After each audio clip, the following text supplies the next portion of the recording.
It dart that flies at me. Words are meant to tear a hold to bind the one that's free. But taught not an accusation sling. My flesh reacts no to the thing. Walking away and heart to sing, till man no longer me can see.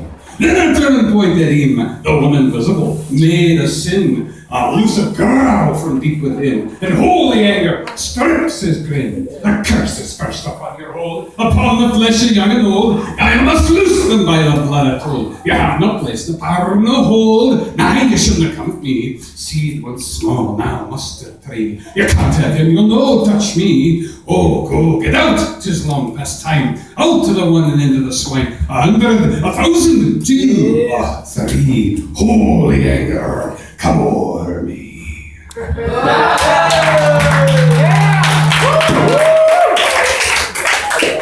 I'm a storyteller. I enjoy it. God really speaks to me on how to explain things. The Bible's like freeze-dried coffee. You got to reconstitute it.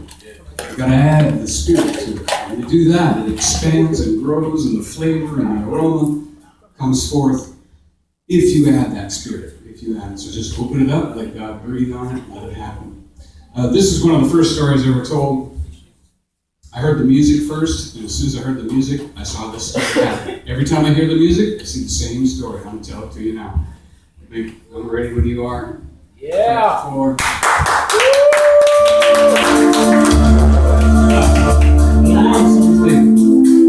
Outside the small town, there was a man up on a hill nearby the town. There was a road that driven this way down to that small town, and in the distance he could see a carnival. And the merry-go-round, the Ferris wheel was turning, balloon ride. But then all of a sudden, he saw a man coming towards him. He could just see his head bouncing, and then his shoulders, and then coming closer over the hill, he could see his arms pumping. And this man was running at full speed. Oh, the poor guy's gonna back up. Yeah. The man was standing in the town. There in the distance, you could see a carnival on the road that he was standing next to. Ribbing its way down to the small town, and in the distance you could see a carnival with a Ferris wheel and a merry-go-round and balloon ride.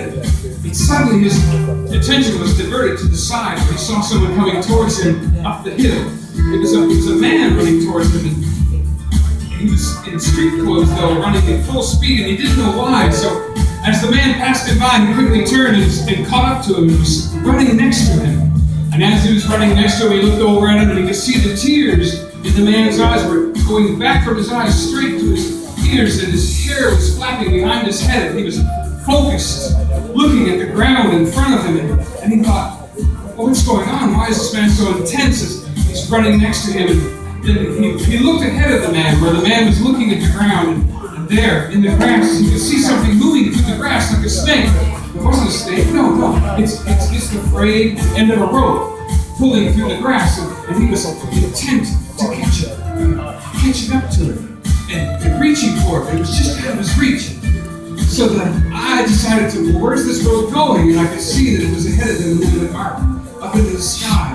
And the rope went up higher and higher, and all of a sudden, a shadow passed over my head, and there was a balloon in the sky, and the rope was actually hanging from the balloon as it came down and touched the ground, and I could see that the man was like so intense following the rope. It was like if he could just make the earth turn a little faster by thrusting it with his legs, he would do it. But then I heard a sound, and I looked up at that balloon, and there I could see through the little handhold in the basket a small pair of eyes. And I realized, oh no, the balloon ride's broken loose. That must be the man's son up in the basket. I looked back at the man, and he was so intense as he was running in his all of his energy. Everything that he had was passing underneath his feet to try to grab that rope. I looked back at the balloon, and then suddenly I could see the man realizing that the rope was going to get out of his reach. So with the last thrust of his legs and his arms, he leaped into the air for that rope. In slow motion, his hands outstretched, his knuckles, fingers, I could tell he wasn't going to make it. They closed around air. His body tumbled into the grass like a receiver that had missed the game-winning touchdown. His eyes were wild with fear, but up in the basket, the little boy, we could see him now. He's seeing his dad fading. But then all of a sudden, the little boy gets interested in something in the distance. He's never been up that high, and he looks and he sees the Ferris wheel. He sees the merry-go-round all that distance away. But he remembers when he was on that merry-go-round with his father, that his daddy held him around the waist, and he reached up and grabbed that little ring that you can grab, and he felt safe. But then in the basket he was in, he heard a sound, like a little tinkling sound, and he looked to the side, and that little boy saw that same ring hanging from a string in that basket. He reached up, grabbed it, and pulled that string, and the helium from the balloon began to escape from the bag. And the sound of the helium escaping from the balloon brought new life to the legs and the lungs of his daddy on the ground, who jumped to his feet and once again began to pursue, because now there was hope. And as the balloon began to come back down again, cars from the town and people came screeching in their cars, for they had seen the problem of the same field that the father was now running through. And they screeched this out. They jumped out of their cars, and then all of a sudden one man was able to reach that rope and grab it. And there was hand over hand, and another hand, and a man who grabbed that rope. And each one of them began to pull. And as they pulled, the balloon got closer, and then it dusted against the ground and collapsed over on the ground. And by that time, the father had caught up to the group of people. And he reached over the basket, and he grabbed his son out of the basket, and he picked him up, and they spun around in joy and lost their balance and kind of fell into the grass and rolled into the grass, just laughing for all and their reunion. And at that time, in my heart, it spoke to me. Was this a father that had pursued a son, or was it me?